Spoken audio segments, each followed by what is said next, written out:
वेळ नाहीये रे तुझ्याकडे. वेळ नाहीये. रोज स्वतःला सांगतोस अजून वेळ आहे, आणि रोज स्वतःची स्वतःच फसवणूक करतोस हे कळत नाहीये तुला. आत्ता जे मी तुला सांगणार आहे ते तुझ्या आयुष्याला कलाटणी देईल, त्यामुळे शांतपणे ऐक आणि मला मानत असशील तर अवश्य आचरणात आण. तुला असं कित्येक वेळेस वाटतं ना, अरे खूप पटकन गेलं हे वर्ष, कळलंच नाही. खूप लगेच पुन्हा तेच सण आले. तर हो, या पृथ्वीचा वेग तसाच आहे, पण तुझ्या कार्याचा वेग मात्र मंदावलाय हे तू विसरतोस.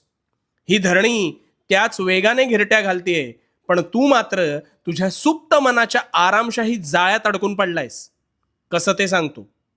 तू ठरवतोस उद्यापासून अमुक एक गोष्ट चांगली करू, पण तो उद्या काही तुझ्या आयुष्यात उजाडत नाही, आणि जरी उजाडला तरी परवा तुझा तोच संकल्प संपुष्टात आलेला असतो.